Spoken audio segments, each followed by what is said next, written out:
You're sitting across from her in a quiet, dimly lit cafe, the kind of place where the world feels paused, and the steam from your coffee rises like fragile hope into the soft glow of hanging lights.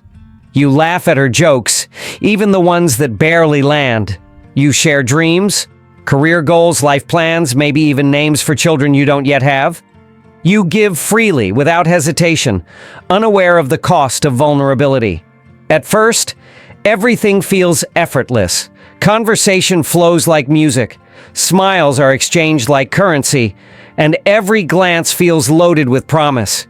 You start to believe in the illusion that love, real love, is finally yours. But then, slowly, imperceptibly, cracks begin to form. A text goes unanswered. A promise disappears like smoke. Her gaze, once warm, becomes distant, cold, almost clinical. The fantasy you invested in begins to shatter, replaced by a raw, chilling reality. Dating, in its modern form, isn't about love anymore. It's about survival. Behavioral examples emerge almost like patterns etched into your daily life. You stop initiating conversations because every message you send is met with delayed replies, clipped responses, or worse, silence. Invitations to meet friends, to explore new experiences, begin to feel like burdens. You ghost social events yourself, drained by the mental energy it takes to maintain hope that may never be reciprocated. Every small interaction is dissected, replayed in your mind over and over. A battlefield report where no victory feels certain. Case study: Tom, 58, invested 3 years into a relationship he thought was genuine. One day, she left abruptly for someone younger, claiming he was better suited to my lifestyle. Tom's world didn't just fracture, it rewired him. Trust became a liability, and every connection a gamble. Another example, Michael, 61, met a woman online. Texting was electrifying, promising. In person, however, her interest was distant, calculating, detached. At first, dopamine had him convinced the hope was real. After repeated attempts to spark genuine connection, he finally realized the cost. Emotional investment outweighed the reward, leaving scars invisible to anyone but him. And that's when it hits. The cold, unyielding truth. Modern dating isn't about romance. It's about survival, self-preservation, and learning to navigate a world where illusions crumble faster than hearts can mend. Every laugh, every shared dream, every fleeting glance is now measured, tested, and weighed against the inevitable disappointment that lurks beneath the surface. Brother, pay close attention. Your brain isn't sentimental. It doesn't care about heartbreak, dreams, or promises. Your biology is hardwired, optimized over millennia to maximize reproductive success. Dopamine surges, testosterone fluctuations, the limbic system, all of it designed for efficiency, not emotion. And here lies the cruel truth. As men age, the mating economy becomes increasingly unforgiving. Your age isn't just a number, it's a signal to the world, and often it signals diminished marketability in biological terms. Behavioral examples become painfully clear. You notice younger women no longer glance your way in social settings, leaving you questioning your relevance. Physical endurance wanes, recovery slows, energy levels dip. Suddenly, simple social interactions feel like marathons. Your neural reward system, once resilient in youth, now reacts sharply to rejection. Every slight, every cold glance hits harder, leaving emotional bruises that linger. Case study: David, 63, ventured back into the dating world after his divorce. Each rejection didn't just sting, it triggered a surge of cortisol, the stress hormone, and a simultaneous dopamine crash. What used to be a minor disappointment in his youth now felt catastrophic, rewiring his emotional responses. Every swipe, every ignored message felt like a hit to his very identity. Another example, Leon, 59, would observe younger couples around him. Their vitality, their novelty, their unbridled energy, it was biologically favored. He recognized what psychologists call selection bias. While his youth-driven optimism once led him to take emotional risks, his older self calculated every interaction, measuring potential loss against reward, the cost of hope against the sting of rejection. And slowly, the realization sinks in. Loneliness isn't a personal failure. It isn't proof that you're undeserving. It's evolution's hardwired design, a reminder that some battles carry too high a cost. Your biology, your brain, your body, all are designed to conserve energy, to protect you from prolonged emotional harm. Understanding this truth isn't defeat, it's empowerment. It's a lens through which you can see reality clearly, prepare wisely, and navigate the modern dating world with strategy, not blind hope. You see, my friend, the mechanism is subtle, almost invisible, yet insidious. Each rejection, each betrayal leaves an imprint on the brain, a quiet recalibration of neural pathways. Over time, avoidance, hypervigilance, and emotional shielding become second nature. The act of trying itself, reaching out, opening up, hoping, triggers the very systems designed to protect you. Your mind becomes a battleground, where the cost of hope is weighed against the risk of pain. Behavioral examples emerge in ways you barely notice. You start withdrawing from dating apps, telling yourself you're disinterested, when in reality your brain screams self-preservation. Compliments and attention, once welcome, now feel like traps. Tests you are destined to fail. Every minor social misstep or awkward interaction is internalized as evidence of your declining market value. Case study: George, 60, endured 3 painfully abrupt breakups. Over time, he developed anticipatory anxiety. The mere thought of a date triggered fear circuits in his amygdala before he even left his house. He described it as, "my brain punishing me for hoping." Another example, Frank, 62, noticed that dopamine spikes from social engagement faded, replaced by cortisol-driven caution. His mind learned a simple equation: connection equals risk, solitude equals safety. And that's the moment many men awaken to a hard truth. Survival, not love, dictates behavior. Emotional caution is no longer a flaw, it's a neurological adaptation. Look closely, and you'll see these signs everywhere. Older men withdrawing from romantic or social engagement is not arrogance or apathy, it is adaptation. The body and mind have encoded lessons from repeated disappointment, and they act accordingly. Behavioral patterns are subtle but telling. You notice men ignoring invitations to social or romantic events. They excuse themselves with work, hobbies, or vague commitments to avoid emotional exposure.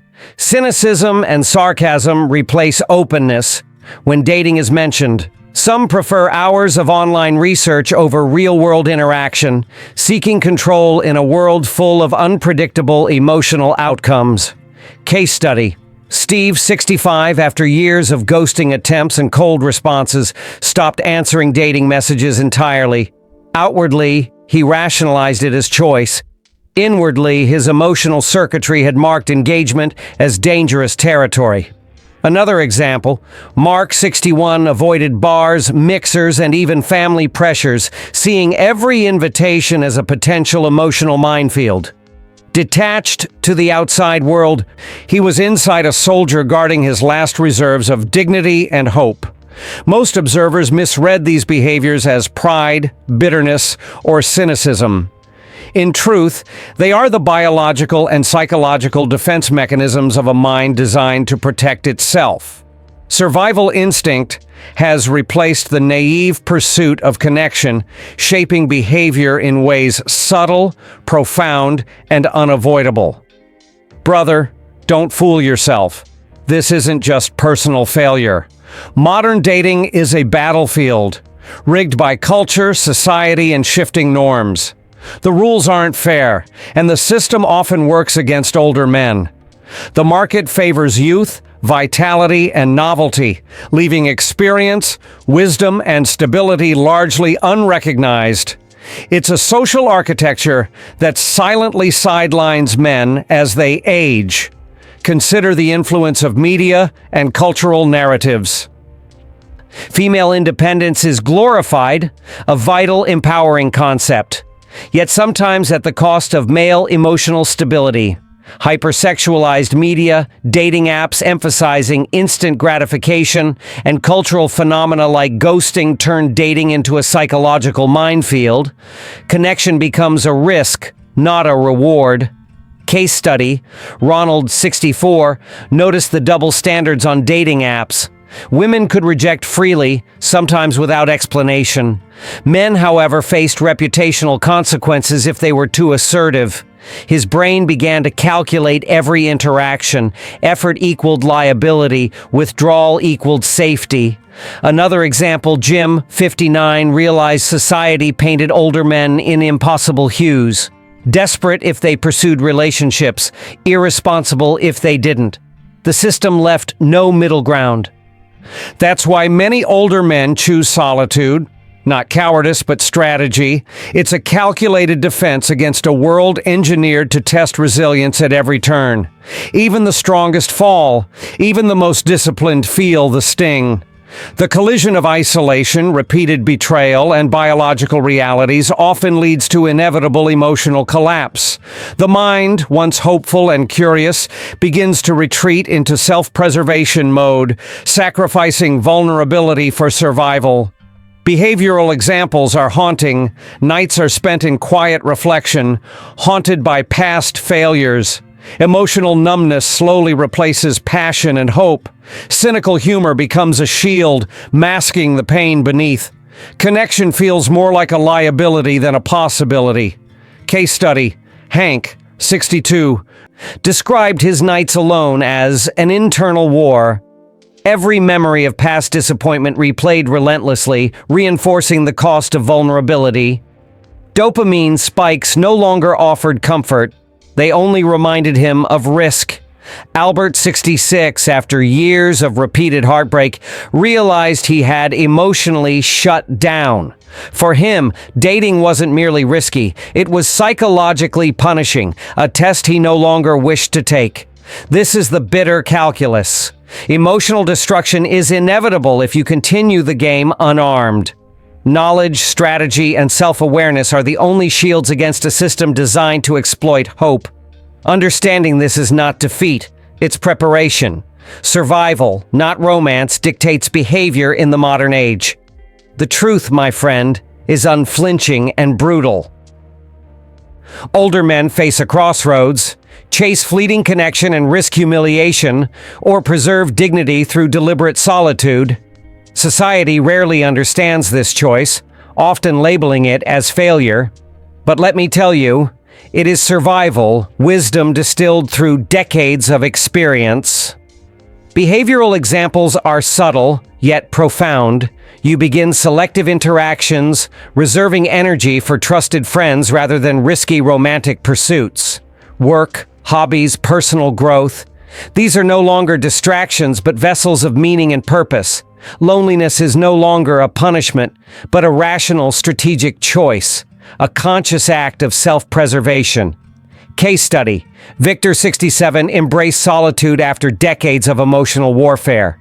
In this intentional isolation, he found peace, clarity, and a deep respect for his own emotional boundaries. Carl, 64, no longer seeks validation from others. His value is self-determined, rooted in personal mastery rather than external approval. Narrator, the bitter truth? Society rarely honors such choices. Most will call it retreat. You know it as strategy. Choosing solitude is not giving up. It is winning on your own terms. Yet all is not lost. Solitude, when deliberately chosen, becomes a source of immense power. This is the path of the disciplined man, the stoic warrior of modern life. Master yourself. Cultivate discipline, purpose, and financial independence. Control what you can, release what you cannot. Masculine stoicism is not emotional suppression, it is clarity of thought, strategic restraint, and inner resilience. Connection is no longer quantity-driven but quality-focused. Deep, meaningful bonds with friends, family, or selected companions replace shallow, fleeting interactions. Every action, Every routine is invested in growth, physical, intellectual, and emotional. Your legacy is built not through romantic conquest, but through knowledge, mentorship, and creation. Solitude becomes freedom, not punishment.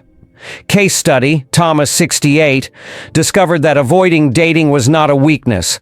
Instead, it allowed him to cultivate mastery over his own life, transforming anxiety into peace and confusion into clarity. The power of choice, when exercised intentionally, redefines reality. Narrator. Brother, the ultimate resolution is deceptively simple, yet profound. Solitude is a choice, not a sentence. Protect your mind, guard your dignity, honor your biology, live deliberately. Every man must face this battlefield. Some pursue love at risk. Others pursue solitude and mastery. The question isn't shame or success, it is survival.